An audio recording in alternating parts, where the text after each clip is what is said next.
Hello, hello mga mare! Welcome to my mini vlogs!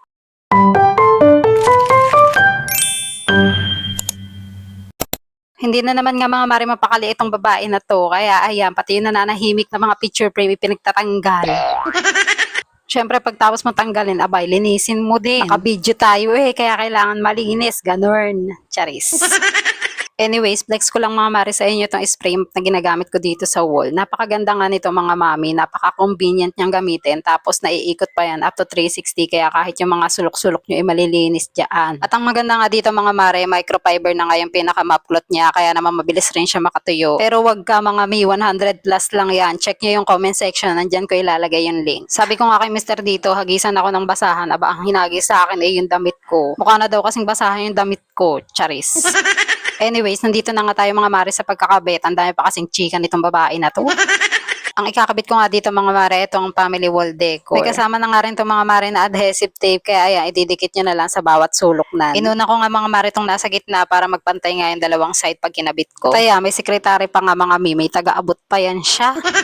Tinaasan ko nga mga mare yung pagkakakabit nan kasi nga may ilalagay pa ako sa ilalim ng pati sa taas ng family na yan. Fast forward mga mare, ganito na nga siya pag nakabit na. Ang words nga mga mare na nakalagay dito is family, a little bit of crazy, a little bit of love, and a whole lot of love. O diba, meaningful talaga siya. And may cover pa pala to mga mare na plastic na tatanggalin nyo para mas maging malinaw siya at parang may pagka-glossy mga miganorn. And ganito na nga siya mga mami pagka nasa malayo. 30 by 40 nga mga mare yung size nito pero meron dyan pinakamalaki is 40 by 60. Anyways, kinabukasan na nga ito mga mare dahil nga gabi na rin yun at inaantok na nga rin kami mag-asawa. At parang may pagkamadilim nga mga mare kaya nga tinigil ko na nga rin yung pagbibidyo. Sabi ko nga umaga ko na lang gagawin pero wala gabi pa rin to mga mi. Napakainit kasi mga mare gumawa sa umaga o kaya sa tanghali tapos may toddler ka pa na malikot.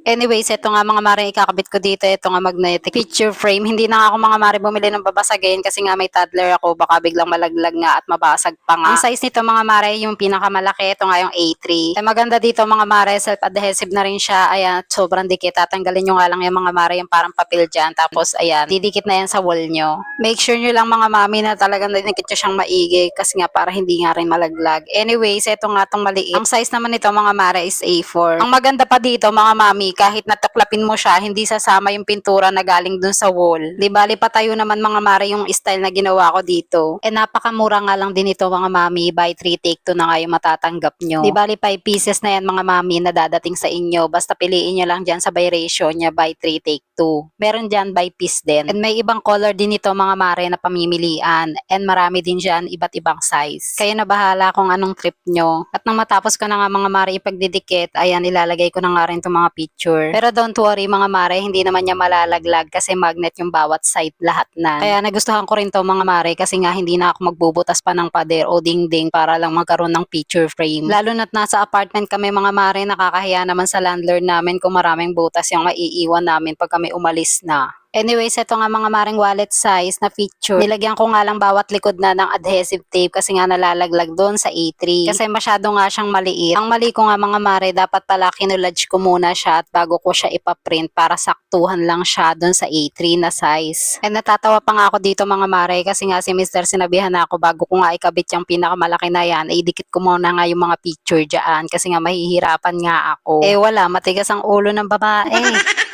And ginagawa nga namin to mga mare, alam nyo ba kung anong oras na? Alas 10 na ng gabi, mi. Kasarapan na nga mga mare ng tulog ng iba pero ito ako, nagkakabit pa rin. Dinamay ko pa nga si Mister. Wala gusto ko to bakit ba? Anyways, di bale, ito nga mga maring kinakabit ko. Ito nga yung newborn si Bella hanggang sa nag-isang taon nga siya. Disney princess nga mga mare ang atake dito ng anak ko. At nung isang taon niya, yun naman is Princess Belle nga yung gown niya. But wait, there's more mga mare. Arte. May ikakabit pa nga ako mga mare dito na pailaw. Ito nga yung tinatawag na LED cat eye light strip. And rechargeable na rin siya mga mare. Ang size nga nito is 80 cm. Pero kung nahahabaan nga kayo mga mare, meron din niya mas maikli at meron din niya mas mahaba. And ito nga mga mare, yung pinakapagkakabitan niya, ayan may kasama na rin niya adhesive tape. Kaya naman sobrang dikit din nan. And dito ko nga siya mga mare ilalagay sa pinakataas na to. Di bali tinanggal ko nga lang mga mare yung magkabilang side na may adhesive. Tapos ayan ididikit ko na nga lang din siya. Napakadali lang din itong mga mare ikabit. Kaya naman kahit kahit kayo kayang-kaya nyo at wala na kayong katulong dyan. Tricolor na rin siya mga mare, light, warm, and then yung neutral. Pinaka-bet ko nga rin dito mga mare is yung neutral. Lakas kasi maka-cozy vibes. And isa pa mga mare sa nagustuhan ko dito ay nasa-sensor niya yung body natin. Bigla na lang yan mga mare bubukas yung ilaw niya pagka nasa-sensor tayo. Tapos mga ilang minuto lang pag wala na siyang nasa-sensor, mamamatay na yan ng kusa. O diba, napakaganda. Pero pwede nyo siya mga mare i-set up din na naka-steady lang yung ilaw niya. Ayan mga mare, pinatay ko yung ilaw para mas makita nyo kung gaano siya kaliwanag. O diba, ang ganda. Kaya naman alam nyo na kung saan ko ilalagay yan. Nasa comment section lang yan. And eto na nga mga mare yung final look niya.